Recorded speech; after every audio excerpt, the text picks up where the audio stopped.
Good afternoon, class. Put this in slide mode. Good afternoon, class. We are looking at chapter 2 limits here, section 2.2 limits of functions at infinity.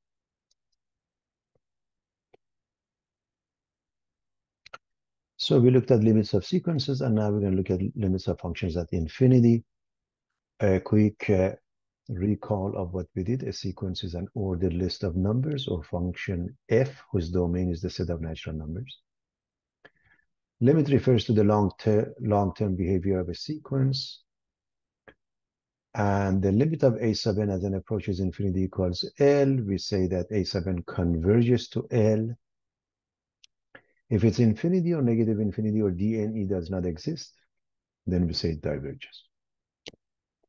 The process is simple. Simply put, just plug in and observe. I will show you in a moment how we deal with that. And these are some of the theorems we looked at. The limit of r to the power of n as n approaches infinity depends on the base r. If it's between -1 and 1 becomes 0. If it's 1 becomes 1, and if it's larger than 1 becomes infinity. In short, what this means, if you have any number at top and the bottom gets larger and larger, the fraction gets closer and closer to 0. So the limit of 1 over n to the power of p as n approaches infinity is 0 for p being positive. You remember the geometric sequence, and now when we add them up, becomes a geometric series, a times 1 minus r to the power of n over 1 minus r. And this sum, if r is between -1 and 1, remember r to the power of n becomes 0. So if this becomes 0, it's a over 1 minus r. This b sub n plus 1 is r. B sub n is the recursive format for the solution, whereas this one, b sub n equals a r to the power of n, is the explicit format for the solution of a geometric sequence. If we add a constant, and normally it happens with the case of medication, for example, r represents the percentage, the portion, the fraction that remains in the body, and lowercase c is the amount that we add constantly at a given time step.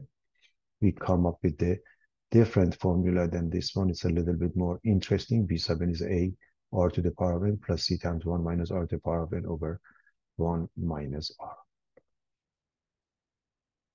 All right. Definition of horizontal asymptote, short HA, of the curve y equals f of x is y equals L if the limit of f of x as x approaches minus infinity or positive infinity is L. That's the definition.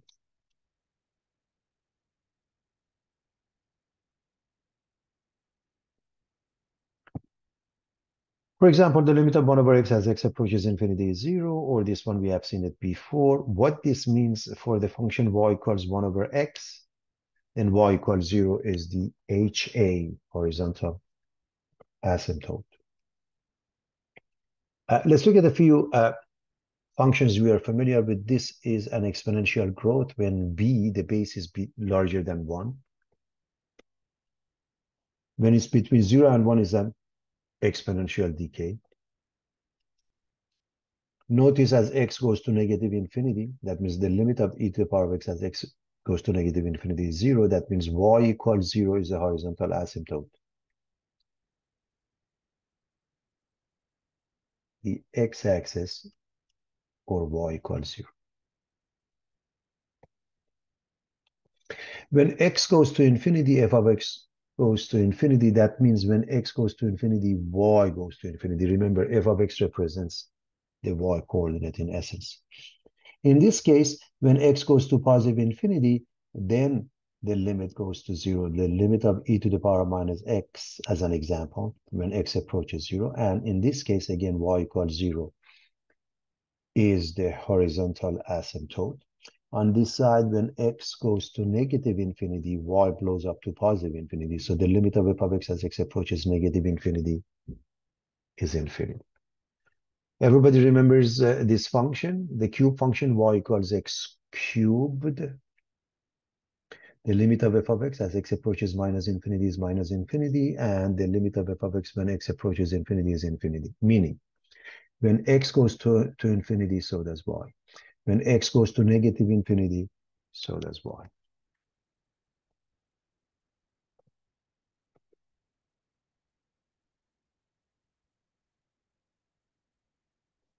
We want to find this limit.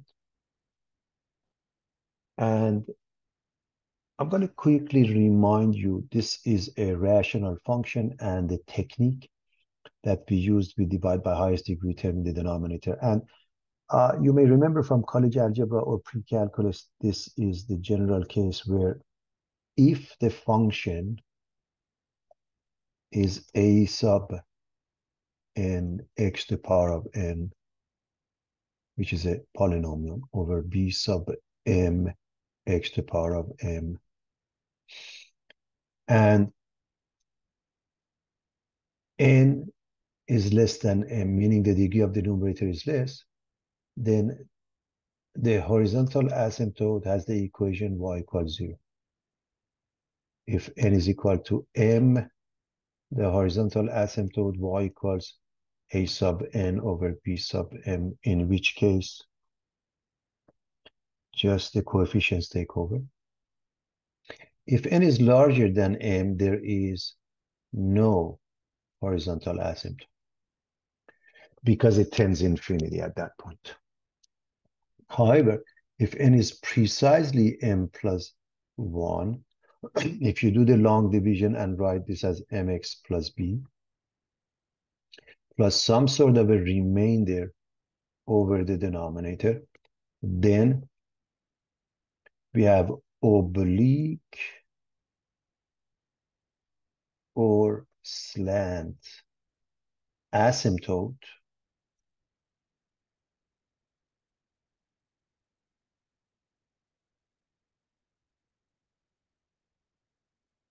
y equals mx plus b. This is just to remind you from algebra, from pre-calculus. And so if we want to follow that, according to this, since this is degree 2, this is degree 2, the answer is 3 over 5. But I want to go through the process, because even with that, what we are going to do is actually the proof that is the case. So let me clean up the mess here. And so let's divide by highest degree term in the denominator, namely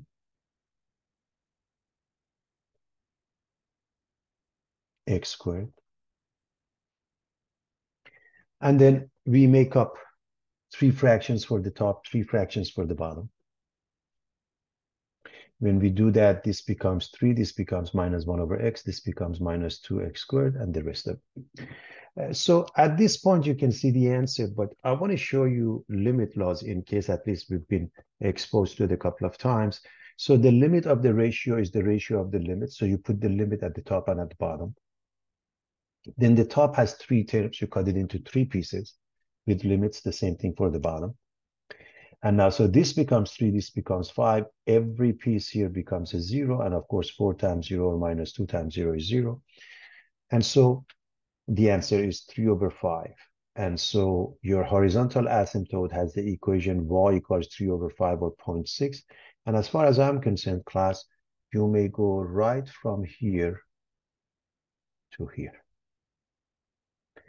Also, if we take the limit as x approaches minus infinity, we get to the same answer. The technique for a rational function, when x or any variable that we are dealing with approaches infinity or negative infinity, is the same. Divide by highest degree term in the denominator. So we went over the synopsis of this stuff before, so let's elaborate on this concept a little bit more. The notation lim x approaches infinity, f of x equals infinity, the limit of f of x as x approaches infinity equals infinity, is used to indicate that the values of f of x become large as x become large. Similar meanings are attached to the following symbols. So we have various ones. X goes to negative infinity, f of x or y goes to infinity. So limit of f of x as x approaches minus infinity is infinity. Limit of f of x as x approaches infinity is negative infinity. Limit of f of x as x approaches minus infinity is minus infinity. So if you look at all of these functions, y equals ln x, y equals square root of x, y equals x squared, y equals e to the power of x, all of this, as x goes to infinity, y blows up to infinity. And so we write the limit of f of x as x approaches infinity is infinity. That means x goes to infinity, so does y. Again, remember, f of x represents the y coordinate. And you remember this, when x goes to infinity, so does y. When x goes to negative infinity, so does y. This one we read limit of f of x as x approaches infinity. Infinity. In this way, in this case, we say limit of f of x as x approaches minus infinity is minus infinity.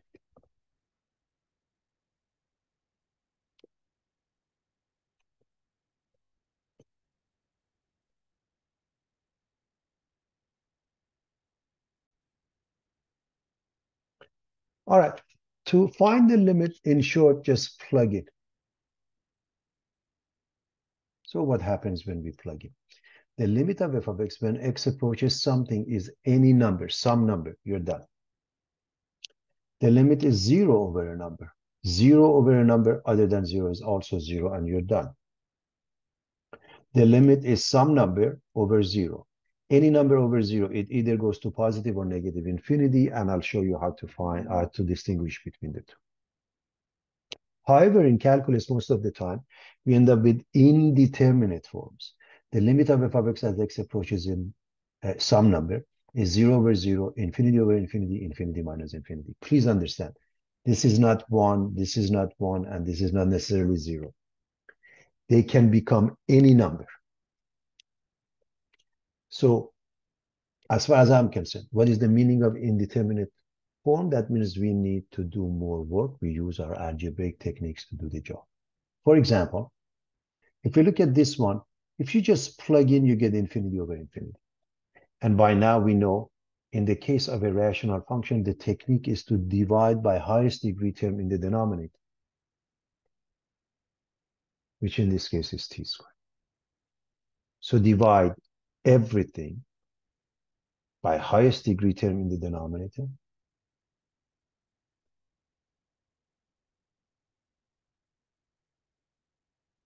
which is t squared, and simplify. So what happens? This becomes 5 over t. This remains the same. This becomes 1. 2 over t, this remains the same. And since t is approaching infinity, notice we keep the limb. And now in the next step, we're going to lose this, and we're going to replace the t with infinity. When we do that, 5 over infinity is 0, 7 over infinity squared is 0. Everything is 0 except 1. At this point, we have replaced the t with infinity. That's why we lost the limb sign. So this is 0 over 1, and 0 over 1 is 0. It's important to write that the number in the denominator is something other than 0.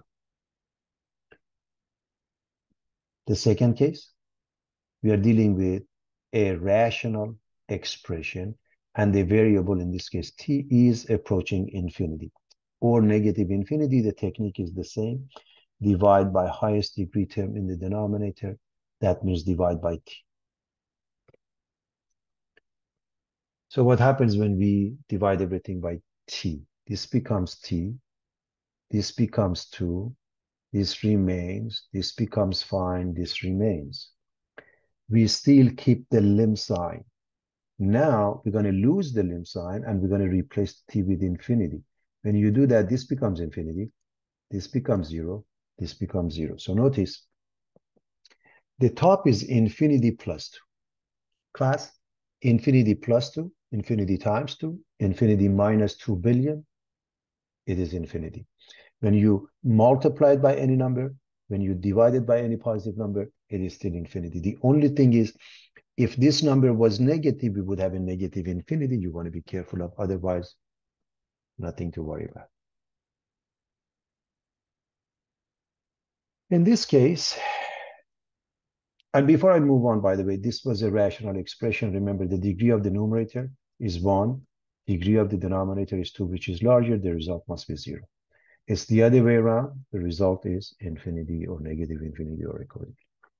If I plug in infinity, infinity squared plus 1, when I take a root, is infinity. Class, infinity, infinity squared, square root of infinity, all of those are infinity. And so what you're looking at here is infinity minus infinity. And infinity minus infinity can be any number. So what is the technique when radical is involved? We use the conjugate. I'm going to remind you the conjugate for a minus b is a plus b, and their product is a squared minus b squared. This is a negative sign. When you change it to a positive sign, it becomes the conjugate. You can multiply by the conjugate, and the reason you have to also divide it, because we want to make sure that we are multiplying by 1. So I'm going to multiply and divide by it, because now this expression, everybody, is 1. I can multiply it by. Now, when I do the math, when I multiply these two, it's a squared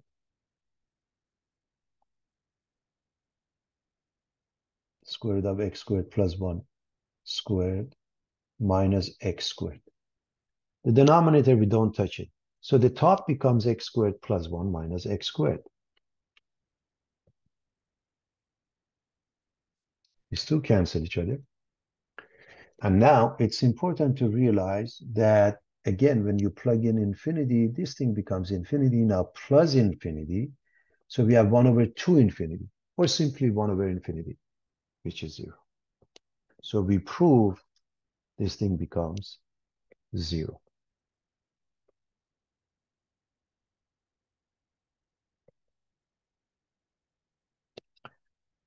All right, we want to continue with the thoughts here. And remember, you just plug in and you observe. If you plug in here, e to the power of minus infinity is 0. E to the power of minus infinity is 0. Why is that? I'm going to remind you of the exponential rule. A to the power of minus m is 1 over a to the power of m. Therefore, e to the power of minus t is 1 over e to the power of t. And we are going to replace the t with infinity. So 1 over e to the power of infinity, that means 1 over infinity, that means 0. So 12 over 3 times over 4 plus 3 times 0, this is 0. So 12 over 4 is 3.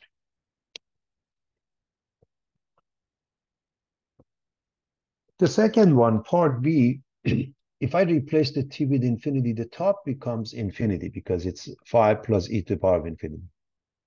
The bottom, 4 minus 3 times e to the power of infinity, this becomes negative infinity. So it's ultimately infinity over negative infinity. What is the technique? Well, is this a rational expression? No. Why not? Because a rational expression means the top and the bottom must be polynomials. They are not. However, we can treat it as that. In the case of a rational expression, we divide the top and the bottom by highest degree term in the denominator. Now we can divide by highest value, which is e to the power of t. Let's do that. When we do that,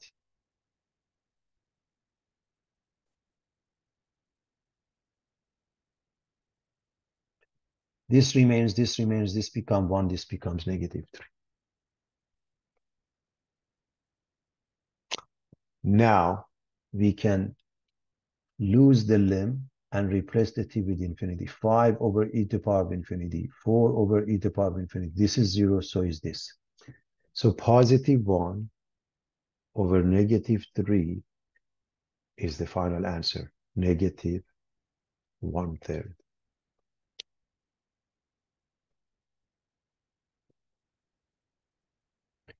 If you look at part C,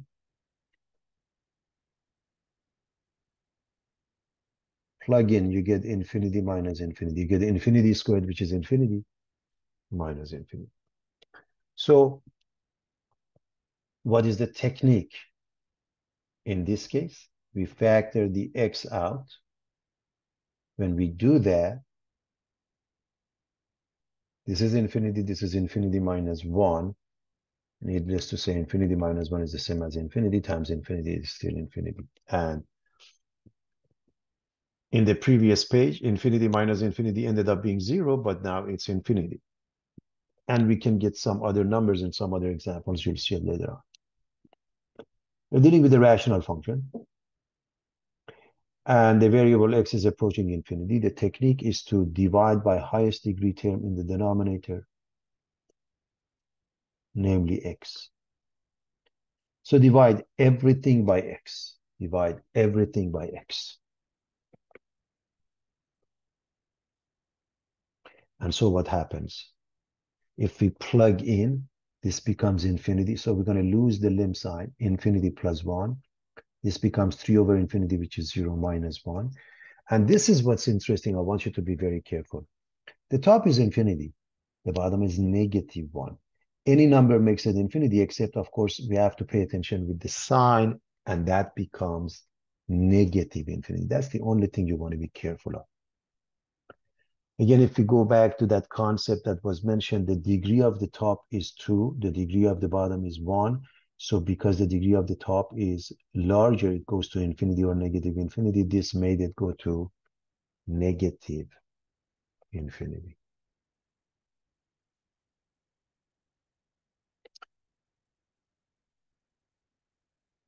The Pacific halibut fishery has been modeled by the equation v of t equals 8 times 10 to the power of 7 over 1 plus 3 e to the power minus 0.71 t, where v of t is the biomass, the total mass of the members of population in kilograms at time t. What is the limit of v of t as t approaches infinity? We just write the limit.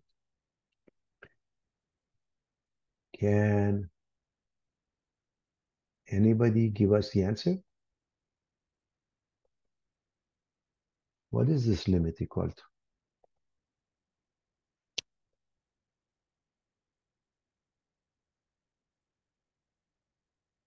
Well, we plug in e to the power of minus 0.7 times infinity. This becomes 0.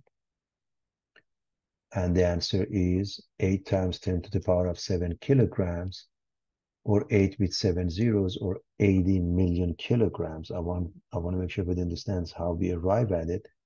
This part is the same as 1 over e to the power of positive 0.71 t. When you replace the t with infinity, e to the power of infinity, 1 over that makes it 0, 3 times 0. What does it mean? What is the significance of this limit? In a long run, the Pacific halibut biomass will be 8 times 10 to the power of 7 kilograms. In a long run, that would be the biomass.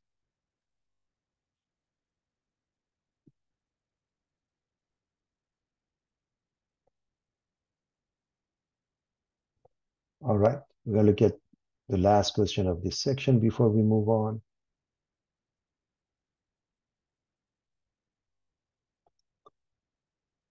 A tank contains 5,000 liters of pure water. Brine that contains 30 grams of salt per liter of brine is being pumped into the tank at a rate of 25 liters per minute. Show that the concentration of salt after t minutes in grams per liter is as such. V of t equals 30t over 200 plus t. First, we want to use algebra to prove this is the case. Please understand, when we say concentration of salt, that means the amount of salt over the amount of liquid. That's the meaning of it. So salt in grams over liquid in liters. That's what we are looking for. So to make sure we understand, brine contains 30 grams of salt per liter. So if we add 1 liter of brine, we get 30 grams of salt. I want to explain how we arrive at it. Let's say we add 10 liters of brine. Then we get 10 times 30 grams of salt. Now, we know that the rate is 25 liters of brine per minute. So if we are looking at 1 minute, we have 25 times 1 liter, okay, of brine times 30 grams of salt. So 1 minute we have 25 times 1. This is the amount of brine in liters, and times 30 is grams of salt. We want to look at T minutes. So let's see how much brine we add after T minutes. It was 25 times 1 after 1 minute. After T minutes is 25 times T liters of brine. And each liter has 30 grams. So 25T times 30 grams. For the next part, how much salt? This times 30. Again, this is complete explanation as to how we arrive at the answer. So how much salt do we have? 25 times T times 30, or 750 T, and of course in grams. How much liquid do we have? Is this the amount of liquid? No. This is what was added. So how much is the amount of liquid? Add 5,000. Add 5,000. We want to add 5,000. Now, we put this at top, this at the bottom, so the fraction becomes this. Notice we can factor out 25 from the top and the bottom. And that's exactly what was given. That's exactly what was given. So this was algebra, believe it or not. We proved that. But what is calculus? Calculus is, let's take a limit. What happens as t goes to infinity? So we are going to take a limit.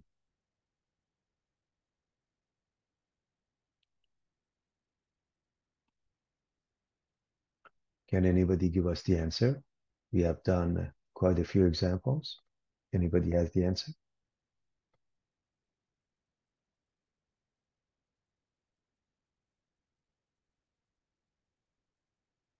Well, a couple of ways. Again, I'm going to go over the proof of that, but this is of degree 1, this is of degree 1, so 30 over 1 or 30. But the proper proof is this is a rational expression. The variable t is approaching infinity. We are going to divide by highest degree term in the denominator t. This simplifies to 30. This simplifies to 1.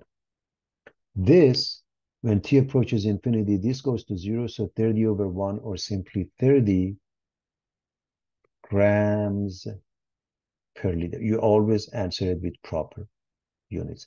And the importance of this, okay, so what? What is the meaning of this, everybody?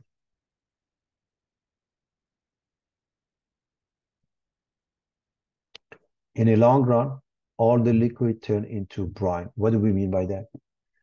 You have 5,000 liters of pure water. It's a lot of that.